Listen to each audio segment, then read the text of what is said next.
Саламатсыздарбы, Назар Ньюс маалымат агенттигинин көрүүчүлөрү, бүгүн бизде конокто белгилүү саясатчы Нурлан Мотоев. Саламатсызбы? Саламатчылык.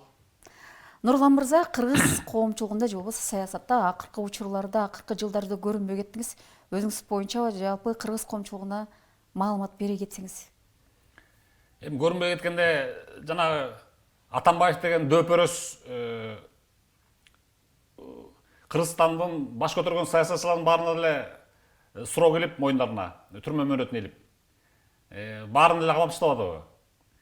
Акыркы 14-15 жылдан баштап эле бул Атамбаевди паранойя каптады. Паранойя деген оору бул. Коркуп калат да. Өзүнө критика айткан кишинин баарын эле душман көрүп, баарын подряд камап, ансыз киргенде анан аягында журналисттер менен соттошуп, квартираларын утуп, ушинтип берди. Анан мен дал ошол толкунга туш келип калдым.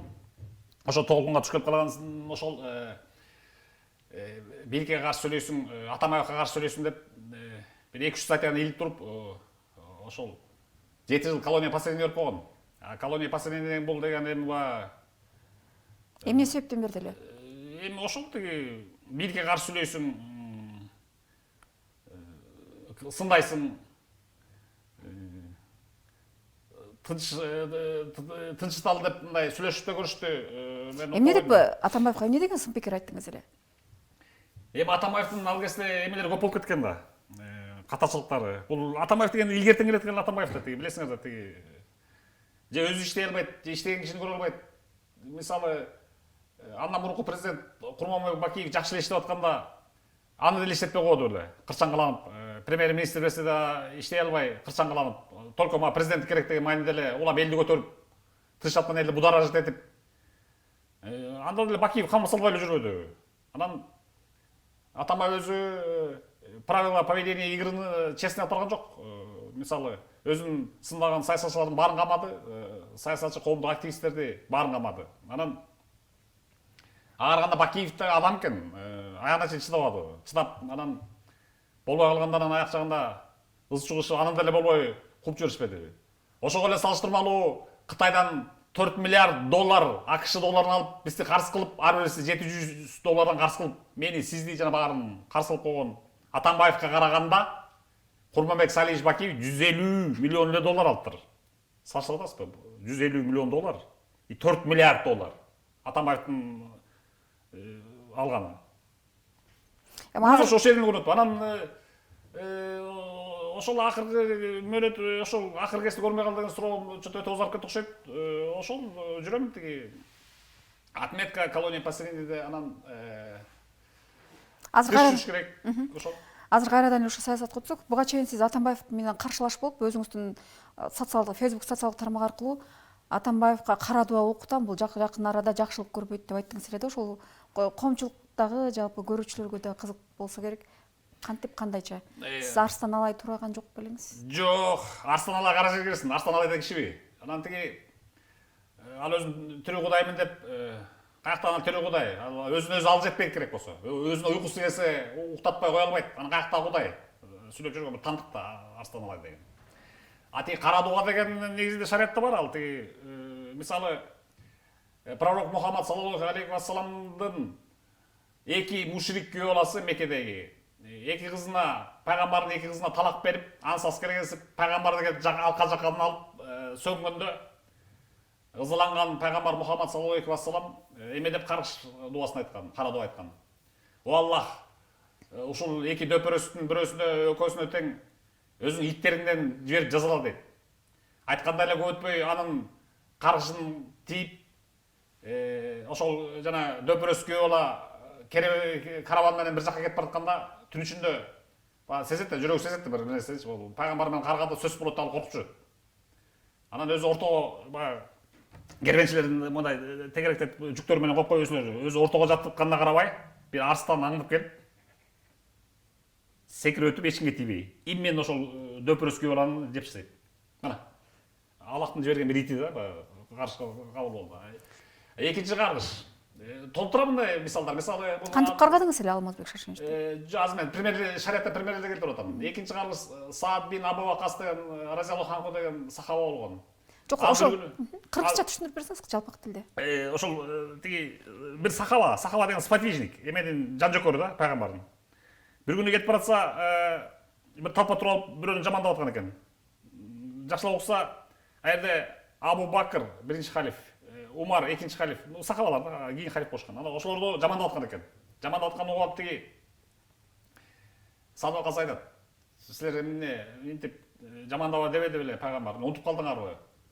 О Аллах ушул толпа тарай электе келип жазасын бер десе, айткандай толпа тарай электе бир төө кайдандыр жайдандыр бир төө пайда болуп, Аллахтын керемети менен тез басып келип ошо жамандап аткан кишини басып туруп, эки уту менен төбөлөп тастайт. Экинчи карыш дейди. Кара дуа карыш деген абдан көп мисалдар.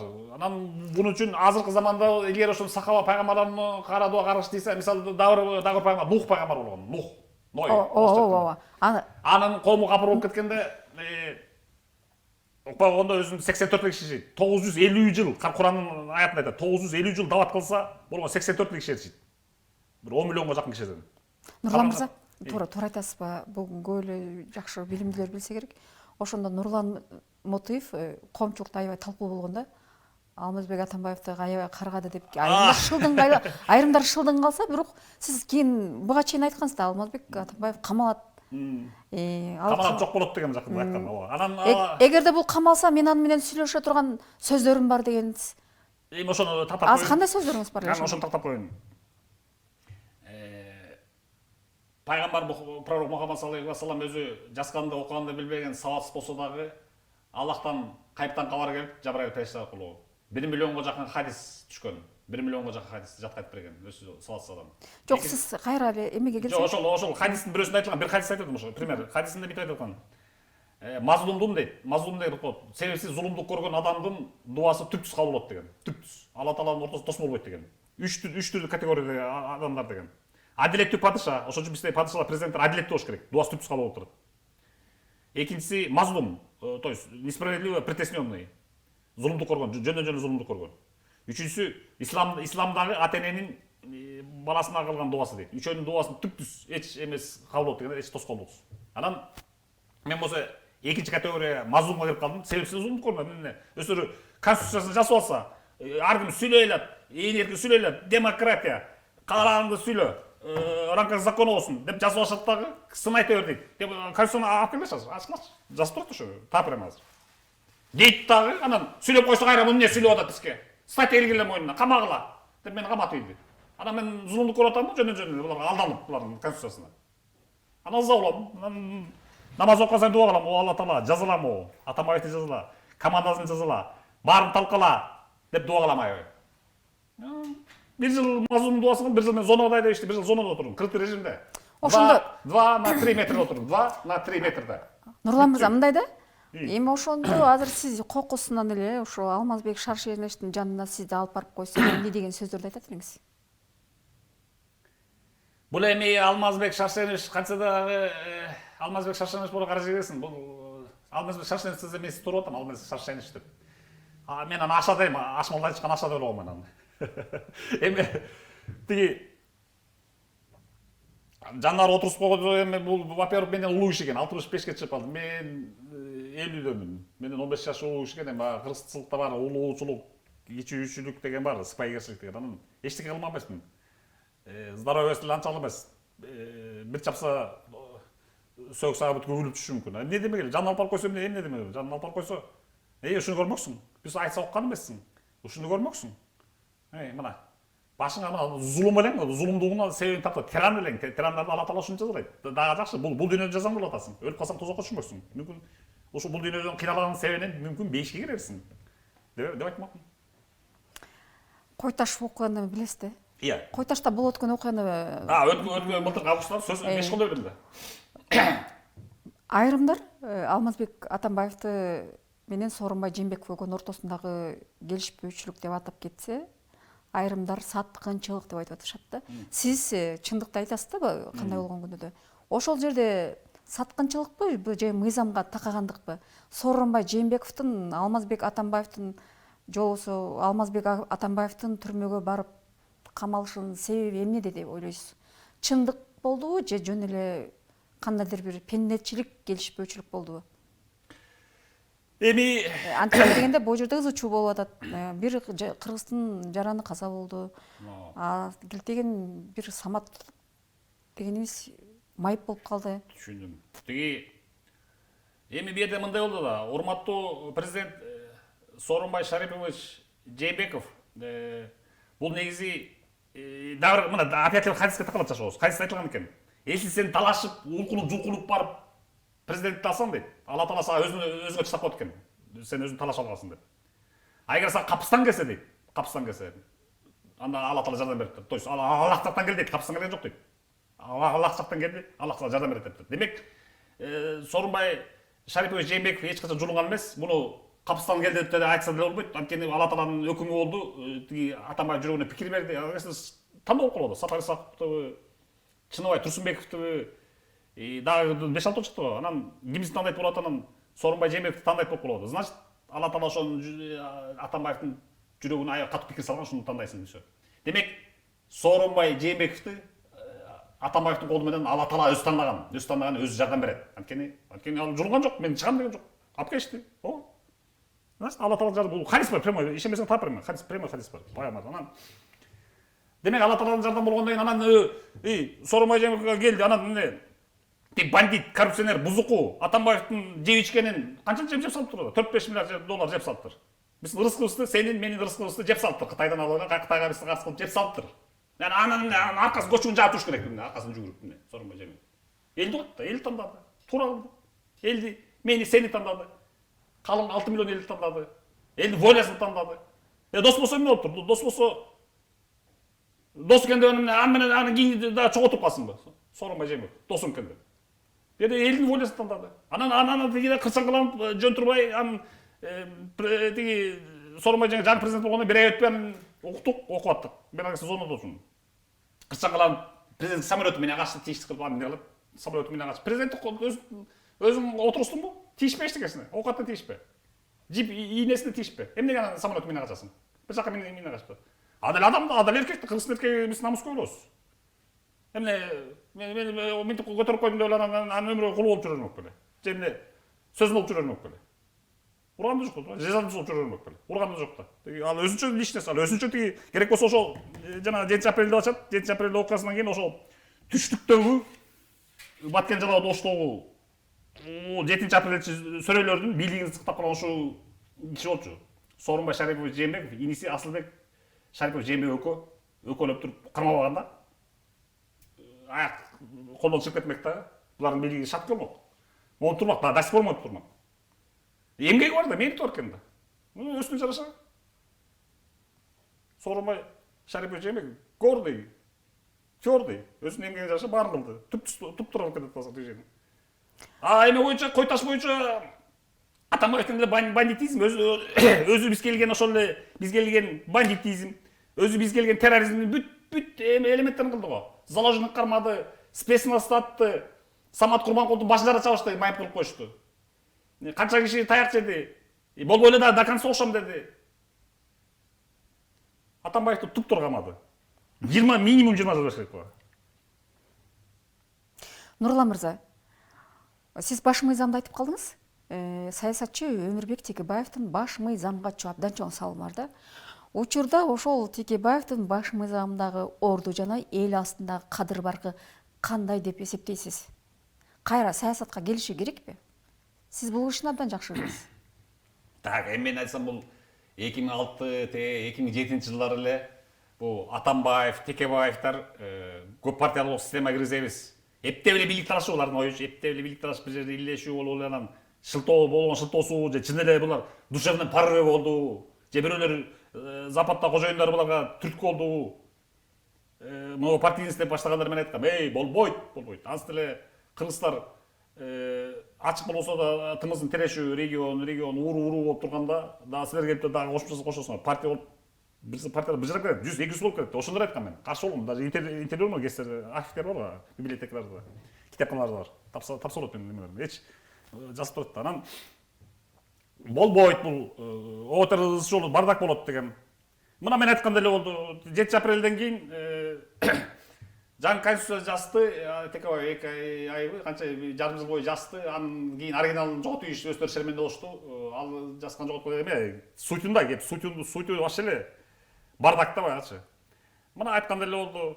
Кийин бирок Алла Таала буларды баары жазалады. Ошол мына партиянын системасына киришкен Атамбаев талкаланды, СДПКсы кыйрап мына гүл сапырлы, гүл көккө сапырлы Атамбаевдин СДПКсы, Атамбаев менен чогуу.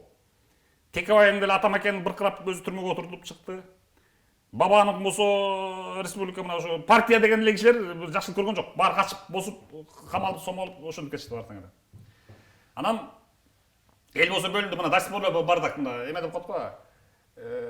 Көп суур ийин каспайт, ийин каса терең каспайт болот мына. Болбосо койчусу көп, кой арам өлөт дейт мына. Канча 200 партиянын бир ладно кыйын деген, весомый деген 10 партия лидери бар экен. 10 деле көп, мисалы үчүн Кыргызстан үчүн. Бул 10 президент деген сөз почти мындай. Ошон үчүн менин мындай дагы бир сунуш кирсем, азыр деле кеч эмес. Азыр деле Текебаевдин жазган Ашмалтай конституциясына Ашмалтай болуп жүрө бербей, чукул арада референдум бул бирдеме өткөзүп, чукул арада болобу 1 жылдын ичинде, мисалы мына Сооронбай Шариповичке 6 жыл мына сонун эме абдан жакшы пайдаланды, эффектив пайдаланды. Биринчи 2 жыл өттү, биринчи 2 жылында коррупциялерди бүт камады, Атамбаев баш болгон. Араң кутулду булардан. Баарын тазалап кутулуп, мына ТЭЦ ысытуусунан кийин баягы эменин баарын. Анан кийин дай 4 жылы бар, 4 жылдын 2 жылын мына сон фундамент түзүп кетиш керек да. Экономикалык, илбирс секириктин фундаментин түзүп кетүү керек Сооронбай Шарипович мына 4 жыл калды. Калган ошо калган 2 жылын жакшылап фундамент түзсө, дагы 2 жылын Кыргызстан гүлдөп кеткен. Мондай сонун шанс бар да.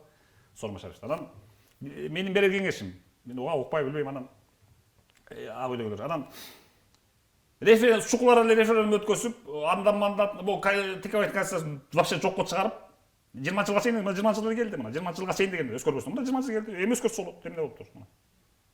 Өзгөртүп эле, мурдагыдай түшүнүктүү кылып эле кыргыз менталитетине, ислам баалуулуктарына, ошондой эле жалпы адамзат цивилизациясынын баалуулуктарына ширелген жакшынакай конституция кылып, чтобы Западтан наразы кылбай, Востоктон наразы кылбай, Россиядан да наразы кылбай, тиягында да наразы кылбай, жакшынакай конституция кылып, андан мандатный 50 депутат эле шайланып келе турган парламент түзүш керек дагы. Президент өзүнчө чоң бийлик, калгандары тигилер ошо кичине президентти эме багыт берип көрсөтүп турчу 50 депутат и 10 министрлерге жетет. Азыркыдай миңдеген тысяч чиновниктердин кереги жок да, армиясынын кереги жок. Ошондо Өмүрбек Текебаев өмүр бою оппозицияда калабы же бир көрүнүктүү саясатчы болуп чыга келеби? Албетте азыр деле көрүнүктүү саясатчы болгону менен оппозициянын катарына келип атат да. Эми Өмүрбек Текебаевди эле азыр айтсам кандай эме бир кезде абдан жаман көрчү элем. Бирок 13-жылы омбудсменге коюп атсам барып лыпылдап келип жапырактап келип кошоматтанып учурашты. Ал эмес бүт Атамбаевдин кудасынан бери келип учурашты. 7-сынптан түшүп келип учурашты, мен сагынып калыптыр. 13-жылы омбудсменди коюп атсам. Анан жакшы эле, адам катары карасаң жалпаңдап жакшы эле байкуш. Анан мындай мээси кичине иштебей калып атат да, эмне кылат Запад конституциясы бар. Алактар да жазылды, муну да жазылды. Текебай жана айтпадым, Текебаевди да жазылды, Атамбаевди да жазылды, Текебаевди да жазылды мына. Түрмөгө отургуч деп көттүң. Анан каяктагыларын эми билбейм, ал кишинин өзүнөн сурасам мен кайдам, каякта жүрөт, эмне болот? Оппозицияга кетеби же президент менен иштешеби? Бирок менин берер кеңешим жөн эле азыр президентке жардам берип эле жөн эле иштешсе болмок. Тыртаңдабай эле, баягыдай бакырып чыга калбай эле, жетет эми 70ге, 65ге барып калды. Качанга чейин жүрөт эми?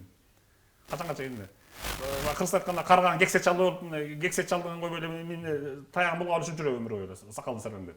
Кичине тукталбайбы? Учурда кыргыз саясатындагы кыракы, кыргыз элинин сырттан көрүп турган көйгөйлөрүн айттырбай түшүнүп турган саясатчы барбы Кыргызстанда? Айттырбай түшүнүп турган дейин десең, андай деле жок го дейм. Эми айтпай калабы, Кыргызбайсы көрө албастыгы менен айтып, мен мисалы чисто аналитика кылайын. Мисалы Темирбек Асанбеков деген бул эч кандай предыдурийный революцияга катышпай эле жеңил жашоонун үстүнө келип калды. Баары даптайырга келип эле, бапылдап сүйлөп эле, бирок көп экен колдоочуларда, таң калыштуу. Таалатбек Масадыков деген пайда болду. красиво разговаривать sevmeyim. Бороться, біз өсіш көрбасы менен айтып болбойт деп душман күтүп түрмөгө отуруп, страдайт этип, кайрат чыгып, саналуулар эле. Анан даяр бышканашка эле кашыктар белендеп эле келип эле анан отуруп эле акылды сунуп сүйлөп эле элдин башына берген бул даже опять хадиске такырып атат. Миллион хадис, бир хадис такырып атат. Калдун коо сүйлөйт дейт. Бул калдундар да, элдин башына айлантып коет. Жамандык айтпайт, жаман нерсени айтпайт. Только коо сүйлөп эл болсо деп эле ээри берет. Бул калдык суу деп коет муну. Негизи эле кыргыз саясатында сиз кайрадан аралашкыңыз келеби? Кандай депутат болуп бирөөлөр сунуштасабы же болбосо? Мен ансы деле буюрса аралашам. Тиги өткөндө иним бир тууган инем жана диктор, Оториканын диктору Нурдин Матуев Жумгалда хоккей уюштуруп жүрүп келди. Элдин баары нааразы дейт. Эмнеге нааразы? Кара кечедеги жана көмүр ишканалардан нааразы дейт. Нурлан Матуев бар деле жакшы болчу. Эл арзан көмүр, бекер көмүр алып калган, убагында алчы, очередь жок алчы. Азыр болсо бүт аяк бардак күңкүлдөгөн эле киши дейт да. Ана мен муну өзүм деле көргөм. Мындан 3-4 жыл мурун барып Жумгалды аралап турне кылчу да көргөм. Аябай элдин колдоосу жакшы эле. Анан Жумгал эле бербейм, башка региондордон деле ушул колдоочулардын көп экенин байкайм ошо интернеттен. Анан быйылкы депутаттык шайлоого опять анда бир партияга кириш керек болуп калат. Билбейм, аны ойлонот элекем. Бирок Конституция өзгөрүп кетпей элесе, ошо боюнча кете турган болсо, 23-жылы азыркы президенттин мөөнөтү бүтөт. Эме өзгөрүп кетип эле, Конституция өзгөрүп кетип башкача болсо, ошондо президентке койсомбу деген оюм бар. 23-жылы, дагы 3 жыл бар. Анан депутаттыкка билбейм, айта албайм. Өзүм бул парт системага каршы болот, анан кайра партиянын катарынан соройуп чыга алсам деле уят го. Бет деле керек да. Мен бетсиздерде эмесмин да. Бүгүн бирди сүйлөп, эртең башканы сүйлөп, 3-чү күнү башка партияга кирип кетчүлөр эмесмин да мен. Билесиңер да. Бир жүрөм, бир сүйлөйм, бир урун жүрөм. Муну даже Турсунбек Акмунда айткан бир кезде. Нурлан Матуев эмне ушинтип өмүр эмне кайга тартып түпсүз жүрүп эле эмне ийгиликке жетчемби деп бир интервью берген эсимде. Слишком принципиальный боло берген болбойт деп Турсунбек Акмун айткан эсимде. Танада албайт өзү. Саясатта ар бир адамдын өзүнүн күчтүү ватандашы болот да. Сиздин өзүңүздүн күчтүү ватандашыңыз катары кимди ойлойсуз? Мен ойлобойм, бирок менин күчтүү ватандаш катары Атамбаев көрчү, эсиңердеби? Ушул 6 жыл президент болду. Жыл сайын мен эстечи. Жыл сайын чыгып эле Матуев, Нурлан Матуев, Нурлан Матуев тигитип архивтер бар, YouTube, интернетте толтур карасаңар. Google'да карасаңар. Бир жыл мынтип айтты. 11-жылы, 12-жылы эме деп айтты. Дин боюнча мага жооп берди. Опять анда узкий кругтар өзүнүн сабутуктарын арасында айтпайт. Жалпы элди жыйнап алып туруп, пресс-конференция 100 журналист чогултуп отурган сөз менен эстейт да Нурлан Матуев деп. 11-жылы мынтип айтты. Дин боюнча мага кайсы жооп берди. 12-жылы мынтип айтты. Мэр боюнча суроого. Эгер биз мэр кылып Өмүрбек Сооналиевди же Нурлан Матуевди мэр кылып шайласак деле каржы техникасына деп балдарактаба өзүнүн балдарактамасы менен жооп берди. 13-жылы дагы эмне деп айтты? Мен жөнүндө бирдеме деп айтты. Кайсы оппозиция? Ким менен сүйлөшөм? Турсунбек Акунбу? Бекназаровбу же Матуевбу? Если башыма ошондой муктаж түшсө сүйлөшөм, пожалуйста. Опять 13-жылы, 14-жылда бирдеме эстеген. 15-жылы камат ийип мен тиги ушун Нурлан Матуев кычылып жүрөт арасында деп камат ийип туруп сүйлөдү. 16-жылда бирдеме деп сүйлөдү. 17-жылы болсо Казакстанда долгое время Казакстанда Кыргызстандын бренди, имиджи Нурлан Матуев аркылуу таанышы. Нурлан Матуев аркылуу таанышы деп кайра айтты. Илин турат азыр ютубта. Андан тышкары андан кеткени бул кандай мени же чакырып кызмат бербейт. Же эчтеке кылбайт. Ишо мен түрмөгө калып салдыр, мени эле сүйлөйт, мени эле сүйлөйт. Же бул кишинин адам негизи жүрөгүндөгү нерсеси мен жүрөгүнө кирип калган бул адам Атамбаев. Чынбы я? Жандай эмеспи? Адам жүрөгүнөн сүйлөйт тура. Ана ансаскыз былтыр эсиңерде формасында президент кеткенден кийин камалардын астында 2 ай калганда. Кайрылып опять форманы талпай эле чогултуп бир митинг кыласыңар, июнда болгон, июлда. Опять сүйлөп атат. Матуевдин таарымасын кот ушу. Уже президент эмес, президент кезинде 6 жыл бою мени эскерди. Президент эмес кезинде да айтат. Қазақстанда Нурлан Отуев арқылы танысып қағаз баға сөзін қайра қайталады. Анан білмеймін, мен тиги конкурент, бұл конкурент айта алмаймын. Анан бірақ мен конкурент көріп кишилер өздеріне шығарып жүрүшүн, өздеріне тиеши билеп, Атамбаевга окшоп, Текебаевга окшоп. Бул жерде Камчыбек өзүңүздү жогорку кеңештин депутаты Камчыбек Жолдошбаев ошол өзүңүздүн жердештериңиздер менен кандайдыр бир шерине сыяктуу уюштуруп же болбосо тымызын жолугушуулар болобу? Камчыбек Жолдошбаев менен бе? Жок, Камчыбек Жолдошбаев бакыш балдарактаган чунак киши, жакшы киши, бирок бир кезде канына жакшы эле ичти. Милицияга каршы чыгып, бир жыл СИЗОдо отуруп тиги мен. Анткени сиздин каршылашыңыз да алды. Ал деле экөөңөр бир көмүр каршылаш болгону бакыш киши мында бир чети бооролуп кетип калгачы, анан бир чети бирок зыяны көп дейт, аябайчы. Улам эле арстан эле милиция арстан эле деп эле ыйлактап эле талашканда дүйнөдө эле буйруган жок. Кара кечеден 7 апрелден кууп чыгышты. Эли өзү эле келип кууп чыкты муну карачы. 7 апрелден кийин. Биринчи болсо ладно мени турма будамалап тыгып эптеп кайра алды го карьерин, көмүр карьерин. Бирок 7 апрелден кайра өзү эле таштап качты. Баягы эл катуу болчу да. Ал кандайдыр жолугушуулар болуп же болбосо жарашкан учурлар болду же? Жок. Кажети жок дейсиз. Бул адатча баягы күлтүңдөп келаткан экен тиги. Мен жана 5 сары тиги Кош базарда 5 сарынан бир аялы теги анан бул эмес метод эме да. Жүгүрүп барып больницага жата алмай. А мен как раз ошол кезде папа, Раматов папашам тирүү болчу анда. Больницада жатканда ошо көрөйүн деп баратсам, 5-жадан түшүп келатсам, чыгып келаптыр, мени көрүп. Кандайсың? Жакшы. Бир аялы теги барып больницага жатканы барып туруп, жатарлап болчу. Анда депутат эмес болчу бул. Аялды тепкенби же аял? Аялды тепкен бул. Бойдо аялы тегип бир кыз болду аялды. Ошондон анан бул барып туруп, милициядан отмазка чыгыш үчүн барып жата алган. Алма чыгарып атпайм мен. Түшүп келатсам, бул чыгып келаптыр. Демек, кайрадан саясатка аралашканга даярсыз. Саясатка аралашкандан даярмын. Даярдан тышкары, мен бир нерсе пейилдигенен салалычы, пейилди мына. Ошол кара кеченин көмүрүчү. Мисалы кара кеченин башка власть айтпай коеюн. Кара кеченин көмүрү талашканда. Кыргызстанды обеспечить 400 жылга жеткен көмүр бар. 400 жыл. 400 жыл эмес мына Камчыбек Жолдошбаев ошо жаңсызменчик тегиси келген. Жаңсызменчик тегиси келген, бирок эл алып койгон мамлекетте. Негизи бул илгерки совет доорунда агулак разрез, агулак бир гана мамлекет иштеген. Негизи мамлекет иштеген. Ислам боюнча мамлекет иштеш керек. Анткени ол Камчыбек Жолдошбаев өзү жасалган заводтон жасалган жок да, көмүр жасаган жок да, биркет кылып жасаган жок да. Бул Алла Таала берген да. Исламда айткан менчиктебе деген. Бул мамлекеттин элдин менчиги деген. Анан пейилдигенен салбайт, мен деп же ага буйруган жок мына. Мен осы каматты азыр совсем башка иштер аякта. Бирок ито көп мамлекет өтүп кетти. Ито мен идея менен иштеп атат да. Ито эл нааразы. Анан пейил тартып отуруп мына көрүнө эле кетеби? Көрдүк жана видеодон көрүп атасыз. Килеген дворецтерди салыптыр, 5 сарын салды Жолдошбаев. Көрүнө эле кетеби ошончо дүйнөнү? Пейилдигенен салыш керек. Пейилдигенен салса ага да жетет, мага да жетет, баарына жетет. Сизге да жетет. Көмүр, аяктын көмүрү. Анан бияктагы деле ушундай эле Кыргызстандын байлыгы баарына жетет. Кум төрүнүн алтыны мына, жетпек баарына эле. Ким алып атканы белгисиз азыр. Кайрадан эле Кыргызстан буга чейин бардык нерсени митинг менен чечип келатат, бирок митингдин жыйынтыгы эч кандай бизге Кыргызстанга, кыргыз элине пайда алып келген жок. 2010-жылдан кийин алалык, 2010-жылдан кийин ошол эле азыркы саясатчылар Ала Тоо аянтына келип ант ичип, ал тургай каза болгондор көрүстөндөргө барып өздөрүнүн болгон арзусун чыгарып, андай артисттиктерди толтура эле көрдүк. Бирок Атамбаевдин келиши менен булардын же болбосо кандай булардын келиши менен бир чоң ийгилик жаратылган жок.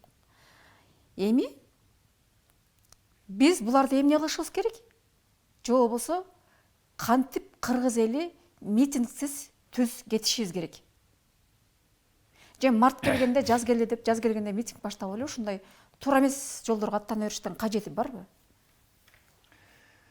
Митингде тиги айтпаймын, жана конституция, Текебай жазган конституция боюнча митинг бул неотъемлемое право, часть свободы человека, выбор его деп жазышкан булар. Ошону жокко чыгарыш керекпи же? Эми ошону ойлоп койчу. Митингге чыгып атып эмнени көрдүк? Мына биз түрмөгө отурдук, митингге чыгып атып. Мына түрмөгө отуруп, суроом мына илешип мына бошормас калды, удоом деле аз калды жакында көрсө. Анан колония база домашний арест болуп жүрөм азыр, Текебай сыяктуу эле. Анан кечээ митингде болсо көрдүң, акчага эмнеге чыгарды деп. Милиция менен тирешип, асир итте талап коюп стады. Асирден Самат Курманкуловду бирөөнүн баласынын башына таштайсың деп атат. Инвалид болуп калсаң деп атат. Самат Курманкулов үчүн эми ким жооп берет мисалы? Кой таштар башын жаап салган. Ал жарадар болмуш. Канча киши өлүп кетсе эмне болот эле. 7 апрелде атылгандай. 7 апрелде атылганын бүт эле Атамбаевдер өстүрүп атты, аркасынан келип атып турду. Муну тиги Кубатбек Байболов деген бывший ген прокурор айтпады беле. Тиги Ак үй жактан снайперлер атса ашып кетсе 17 эле киши жок деген. Калганы бери временный правительство аткан болуп аркасынан. Временный правительство Кубатбек Байболов өзү айткан, тапыр интернет бар. 17 эле киши атса самажатта 17 киши келет дейиптир. Калган 100 кишини ким атты анда? Өстүрүп атты да Атамбаев. Кечээки митинг боюнча кандай пикир айта аласыз? Элден өттүбү же бийликтен өттүбү? Эме кимде дейсиз? Көрдүңүзбү? Көрдүм, баштан аяк көрдүм. Күнөө кимден? Күнөө албетте уюштуруучулар, митингди уюштуруучулар, митингчилердин өзүндө уулдап деди, түптөн бери эмеде көлдөн бери келишти, тияктан келишти, бияктан келишти, келди, анан келгенден тынч өткөздү. Тартипке башлайды.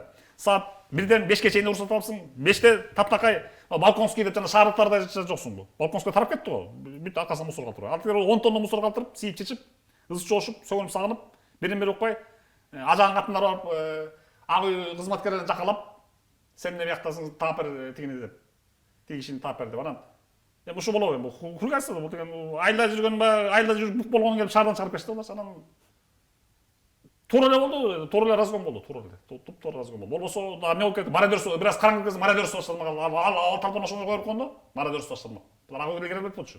Мародерство шаардыкты талкалап кетишмек. Далай кишинин далай карапайым жана аренда калып кредит алып иштеп аткан бизнесмендер күйүп кетмек деп жөндөн күйүп кетишмек. Эмне кереги бар мындай?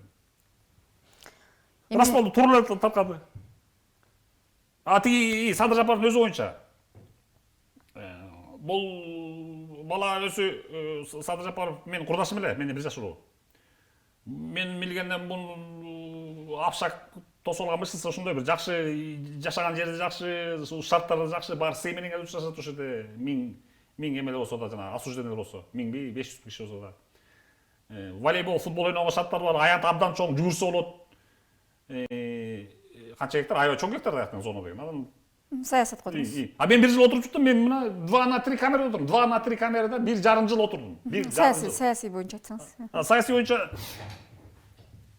Саясий боюнча эми Саясий көз карашыңызды. тиги ошол Садыр Жапаров тыйлогондо болмок, токтоткула митингди. Эми айтыптыр, кат жазыптыр, көрдүк анысындырчы. Анан эл укпай койду. Эл ошо укпаган азабы жаман да. Укпаган эле киши бирди көрөт да. Мына бирди көрүштү. Эмне дейсиң? Укпай койду. Камалды, көбү, таралды, сабалды. Болду ошол. Эмне атам? Власть алар менен эмне сүйсүккасы коюшту. Власть на то и власть. Таркач керек бар. Эми Нурлан мырза, ар бир мен сизге саясатчылар тууралуу берем, өзүм каалаган саясатчы тууралуу суроолор берем. Сиз ага мүнөздөмө бересиз. Хорошо. Кыска нуска, Хорошо. Азыркы оппозицияда келип аткан жана бийликте турган саясат тууралуу. Хорошо. Темир Сариевди кандай саясатчы деп ойлойсуз? Темир Сариев сбоку припека болуп могу көп эмеси тийди зыяны. Мисалы, временный правительство мүчөсү болду, Атамбаевге көп жардам берди. Бул өзүнүн кызыкчылыгы үчүн эле эптеп, кайсы жерде ВГД эметип калсам, кайсы жерде миллиондор жулуп кетсем, болду. Менин ушул эле.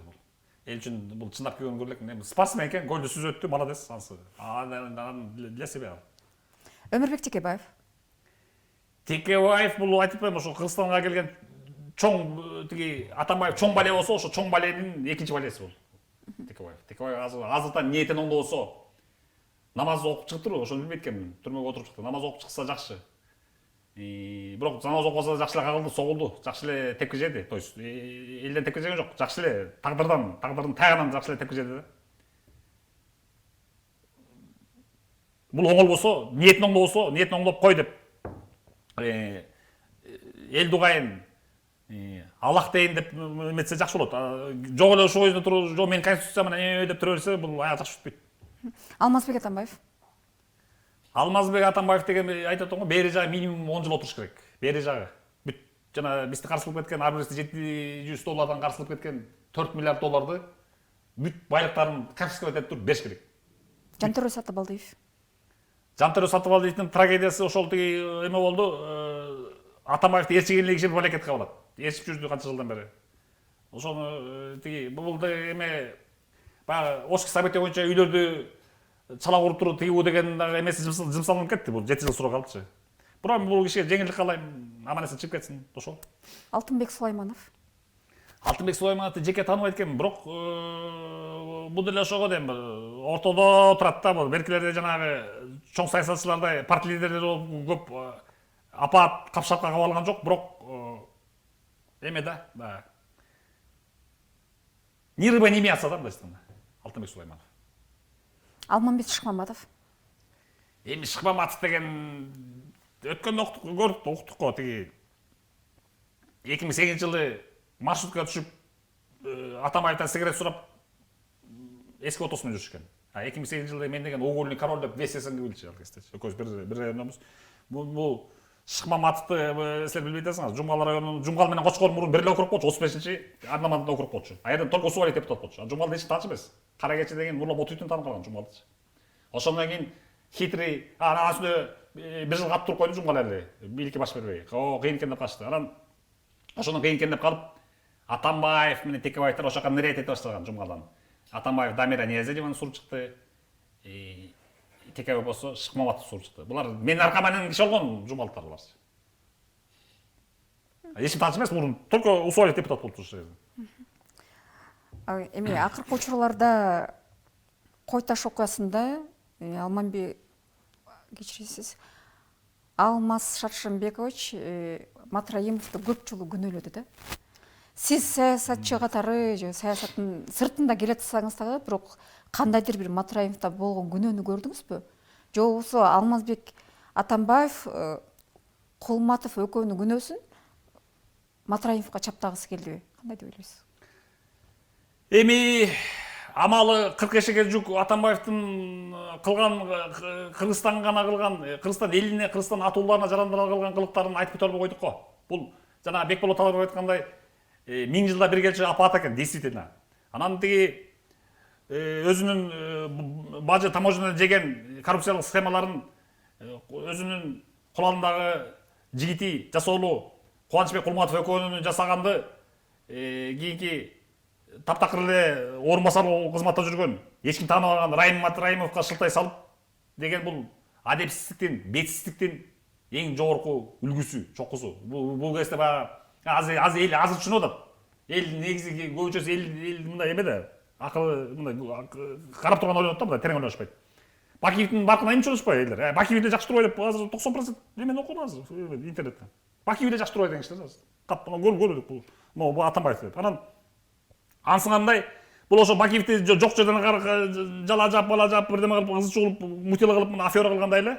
Так эле ошол методду эми Райым Матраимовичке, Исмаиловичке колдоном деп аткандагы кербеси. Керек болсо Райым эч ким тааныш эмес, жөндөн жаманат болуп калды бул бакыш киши. Жөндөн жаманат болуп калды. Эч ким тааныш эмес. 2005, 2006, 2007, 2010 жылдары арада мени жакшы таанышы, Нурла Мотуевди жакшы таанышы. Азыр эле Атамбаев с легкой подачи, с легкой руки Атамбаев элдин баары таанып калды бул. Эметип. Анан бул дагы жакшы сотко берип, юридикалык эме менен соттон утуп алды окшойт. Райым Матраимов. Ошон үчүн муну эмете албашты ба. Далил жокпуз эме. Атамбаев сүйлөп койду эле камера койгон. Жок далил. Эми саясаттын бирдиги болсо дагы сиздин богуңузду чыгарып дейли, же болбосо кыргыз коомчулугунда өзүңүздүн көз карашыңызды кыргыз элине билдирдик. Эми Нурлан мырза. Рахмат. Сиздин рахмат. Сизге да биздин конок болуп кеткениңиз үчүн, келип бергениңиз үчүн чоң рахмат. Нурлан мырза, сиз сыр болбосо 50 жашка чыгып калдыңыз, чынбы? Же 50гө чыктым. Туура эле. Бек Бору экөөбүз эки эле айырмабыз. 50 жашка чыктыңыз, бирок жап жаш кызды алды деген социалдык тармактарда өзүңүз мындай кызуу талкууга алынды. Өзүңүз ошол эле сүйүктүү жарыңызды видео тасмасын чыгардыңыз. Ал кызды кайдан таап алдыңыз? Эми мындай болду, тиги негизи эле тиги жашоо тагдыр деген ошондой экен. Эме муну биз өзүбүз каалагандай программалап койсок эле боло бербейт экен. Мисалы Путин эле ажырашып кетти аялы менен, ошондой эле. Анан килтеген Россиянын падышасы Путин ажырашып азыр аялы бар жокпу белгисиз жүргөндө, анан бизге эмне болуптур. Анан мен деле ошол мени характеримди түшүнүшпөдү же мен аларды түшүнбөдүмбү, мурунку эки аялым ажырашып кеткен. Анан азыр ушу моментте пайдаланып кетейинчи, жана интернеттен былжырап аткан сүйлөп атканда сүйлөшпөсүнчү. Көбүнчө мен байкасам эле жашашат экен аял кишилер. Канча 10 аял алды, анан 7-8 10 аял. Чын эле канча аял алдыңыз? Үчүнчүсү эле бул. Мен мисалы ЗАГС боюнча да деп бардым. ЗАГС боюнча үчүнчү. Нике кыйдырып турчу. Нике кыйдырганда эле мурунку интернетте экөөнүн эле фотографиясы бар. Свадьба эч кандай эмес жок. Фотография, видеолор жок. Үчүнчү азыркымдын нике кыйдырган видео. Мына үч эле алдым. Эл сүйлөп койсо эле бирине метод ишенип алышып калып легенда сочинять этип алышып анан бирине бири ишениш өстүрүшөт. Өздөрүнүн калпын өстүрүшүн апенди деп ошолчу. Анан эми бул ошол жашоо шарты ушундай болуп калды, тагдыр ошондой экен. Тиги мурунку эки былтыгым былтыйып тиги мен түрмөдө отурганда келбей койду. Мен да таардым аларга, ошо мен эң ырайын көрсөтөм мен силерге. Аял алышпай карап туруп мен тем более 49-48 келип калдым. Эми бойдок жүргөндө болбойт шарият боюнча. Тиги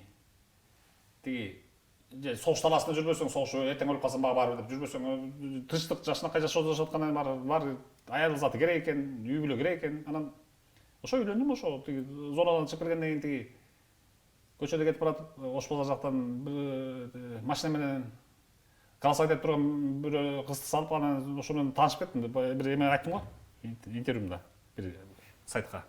Ошо ошондой болуп калды.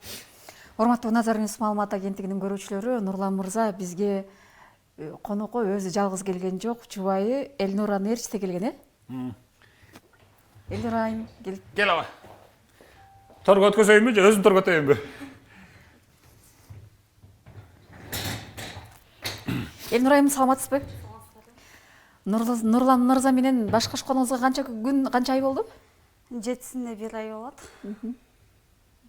Кандай Нурлан мырза көрүнүшү аябай мындай кандай десе, коркунучтуу эмес, кооптуу, өтө олуттуу болботтуу көрүнөт. Үй бүлөдө кандай киши экен?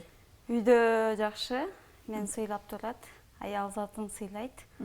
Ошо. Нурлан мырза сизден канча жашуу? Билбейм, 27 болгон. 27 жашта. Сиз буга чейин Нурлан мырзага чейин кантип таанышып калдыңар? Өзү айтып өткөндөй эле, мен жумуштар менен жүргөм ошол жакта.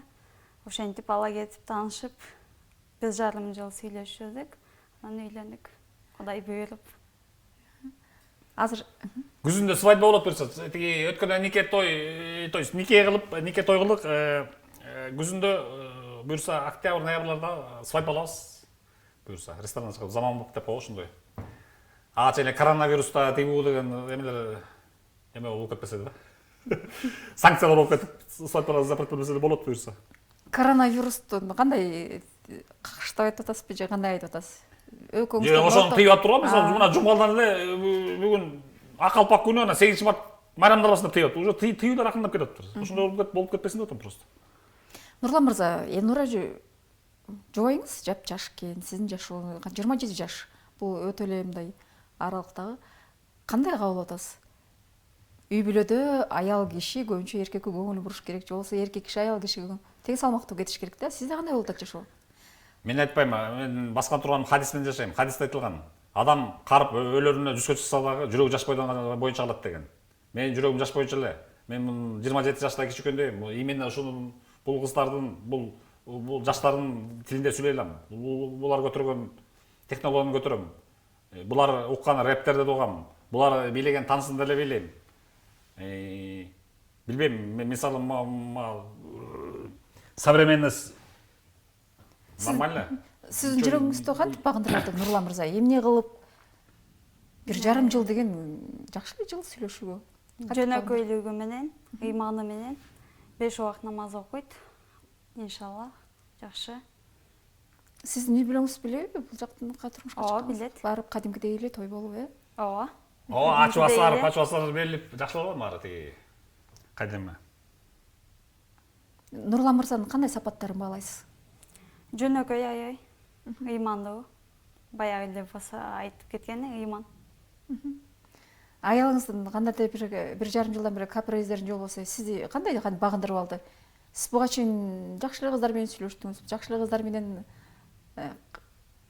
Инстаграм Хоть аркылуу миллион жакшысы болсо да төбөсүндө 4 чачы бар деп үйлөнө берсе болот да. Төбөсүндө 4 чачы бар болду да. Эмне аял деген жакшынакай аял болуп үйдү карап эле бала төрөп берсе болду да. Анан инста модель деп жүрмөк керек эми. Кайсы моделдин жүрмөк керек. Азыр эле тиги интернетте биринчи аялым модель эмес беле, билесиңер. Модельдер менен жашап көрдүк. Болбойт. кандайча болбойт экен? Эми кандай болбойт? Билбейм мен, эми айтыш кыйын, эми просто мага бул эле жагат азыркы. Башкаларды айткым деле келбейт. Элнур сиз эмнеси менен багынтырып алды жүрөгүңүздү? Тазалыгы менен, иман менен 5 мал намаз окуйт экен. Өткөндө баягы видеодон эмени айта барганын билбейм. Келмени барысы эле келмени эл мал эстеп жүрөт дейсиң. Анан аслында срода неожиданно болду да. А так 5 мал намаз окуйт экен. Мен өзүм таң калдым. 5 мал окуп атат азыр үйдүндө. Анан тазалыгы ошол 5 мал намазы, жөнөкөйлүгү, арамза эместиги, подлый эместиги, баарына макул болгону. Мен айттым, биздин кыздар подлый болчу эле. Тиги баланы эртең күнү кетендеп тыртаңдап турбагының айтып коюм. Видеого тартам. Никен десем макул деди. Бул ичи таза үчүн макул деди. Болбосо ичи грязный арамзалас болгондо жок, кереги жок деп. Демек, деп эле чыкпай көрүм. Даже сүрөткө чыгарып корккон кыздар бар. Мен сүрөтүп жүргөн кыздар. Подлый эмес, ичи таза экен да, ошол менен кичине мени мындай ыраазы кылды да. Демек сизге жаккан үй оокатына тың? Ооба, үй оокатына тың, баардыгы тамак ашты жакшы кылат, үйдү таза кармайт, самынан өзүнө таза, 5 мал намаз окуйт, имандуу, арамза эмес, подлый эмес, жакшы. Мындан кийин Элнура айдан башка кызды сүйбөйм деген оюңуз бар? Жок, каякта уже элден өтүп, каякта сүйүп, бүттү, токтотуш керек уже. Канча жыл жашайм, ким билет аны, тиги. Ошол. Ал эми Элнур айым, сиз бул жерде турмуш деген ар кандай да. Сиз Нурлан мырзага караганда аябай эле жашсыз. Сиз Нурлан мырза менен оокатты улантып кеткенге көзүңүз жетеби? Көзүм жетет, анткени өзүм жакшы көргөн, өзүм тандаган инсан.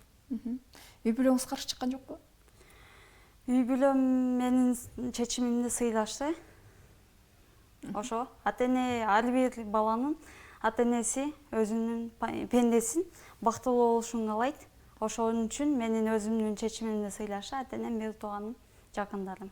Силерде кечирисиз кайсы жерлериңиз кайсы жак?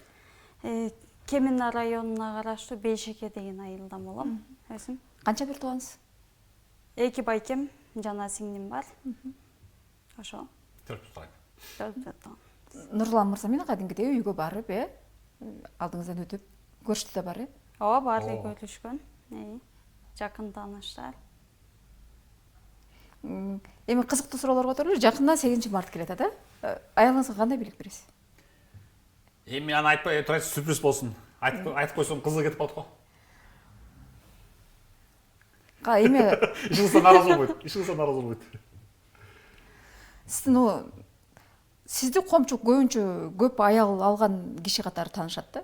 Эми айтпайм, ошол интернетте айтат го, фотография, видео жок вообще үйлөнгөнүм жөнүндө. Тапсын, кантесе сүйлөбөсүн. ЗАГСта деле 2 эмем бар, 2 ЗАГСым бар. Коомчулук көптү. Коомчулук ал ушакчы жана. Негизи канча балаңыз бар? Сасык ушакча чарып койгон, Мен айтпайм, бул үчүнчү. Ана биздин студияга кош келипсиздер. Сизге эркин микрофон. Эркин микрофон болгондо ошол тиги кыргыз элине кайрыларым. Ошол тиги азыркы президентибиз Сооронбай Шарипович Жээнбековди колдойлу. Жакшы келет атат. Эчтеке ойлойт делесиздер, кана көрсөттү, эмне көрсөттү, силер бакылдаган тиги Атамбаев кооз сүйлөгөн колдосу деп атат. Хадис бар. Кооз сүйлөгөн бул сыйкырчы. Ал сыйкырлап силерди алдап уктатып коюп эле миллиардтарды жыгаткандан кийин көрдүңөр да. Анан бул киши болсо антип кооз сүйлөбөсө дагы серьезный туруп жакшы иштерди кылып атат. Ошол эле мына коррупционер Атамбаев баш болгон, Сапар Исаков жана баш болгон ошонун баарын коррупциялардын баарын камады. Жедеш пердесин алган Жантөрө Сатыбалдиев баарын кармады мына. Регион перегон деген жок, бөлүгү жок экен бул иште. Салаваттуулук, даанышмандык камады. 2 жыл только ушу Атамбаев менен кармашып өтүп кетти бул ишин. Жана эми да 4 жыл бар. Жардам берели. жолдордо оңдойлу сүйлөсө эле Париж, Лондон, космос, Марсты сүйлөйбүз. Жолдорубуз талкаланган, кара бараткан жолдор. Таза суу чыгаралы. Арыктан грязный суу менен челек өткөн доспорный кадрлар келет. Бугандай түшүнбөйм мен. Кыргызстандын 5 төрүбүздө кайра ичкендери грязный суу. Жолдорду оңдойлу. Ар ким өзүбүз пейилибизди оңдойлу. Амирге баш ийбеген жерде, Амирде биздин данный случай президент исламда айтылат. Амирге баш ийбеген жерде берекет болбойт. Берекет деген сөз бул арабтын баракат, изобилие, кененчилик болбойт эч качан. Ушуну кол чүйүп жүрөтөсүңөр, кол чүйүп жүрөтөбүз баарыбыз. Амирге баш ийбеген жерде. Үйдүн амири эркек, өлкөнүн амири президент, Амирге баш ийели, айыл өкмөт, аким, гокум губернатор баарына баш ийели, тыныч жашайлы, жас келди, жер тытмалайлы, берекесин берет. Жанагындай жолдорду оңдойлу, карап отура бербей ашар пашар жолун өзүбүз кыймылдайлы, ар кимибиз мeenеткечтен эле ушу кытайларча жокпузбу? Кытайлар неме экен? Иш, тамак экен, иш, тамак. Иш тамактан көрө биз кичине иш, бейиш, өлсөк да достойно өлөлү, лицосун өлөлү деп эметели да. Анан ошол элге кааларым ошол президентибизди колдойлу, жанагыга окшогон Атамбаев, Текебаев ошон бузукулардын сөздөрүнө кирбейли. Мына экспериментный площадка болуп туруп тажадыңар, таза элексиңер Кыргыз элди. Канча жылдан бери 15 жылдан бери ушу Текебаев, Атамбаевдин эрмеги болуп келе атасыңар. Мен болгон жокмун, мен кармашыктым, түрмөдө отуруп чыктым. Кармашыктым. А сен эрмеги болуп келе атасың. Токтотолу да, Атамбаев менен Текебаевдин эрмеги болгон. Ошол өлкөбүздө тынчтык болсун, байгерчилик болсун, граница мен айтпай кеткен граница кандай баткен граница. Мына Акрам Мадумаровду дайындап коюшту билесиңер, жаштакай немелер өткөзөт. Башмага салмашат бул жерде. Тажик жери бизге жер берет экен, биз айла жок берет экенбиз. Жер башмага салмашкан жакшы. Лучше худой мир, чем добрая ссора дейт. Өлкөбүздө тынчтык болсун, жакшылык болсун баары. Ошол эркин микрофон. Биздин студиябызга келип маек бергениңиз үчүн чоң рахмат. Ишиңизге Сизге да чоң рахмат. Чакырып рахмат сизге да. Иштериңизге ийгилик. Баары жакшы болсун силерге да. Рахмат. Урматтуу Назар Ньюс маалымат агенттигинин көрүүчүлөрү, биз менен болуңуздар.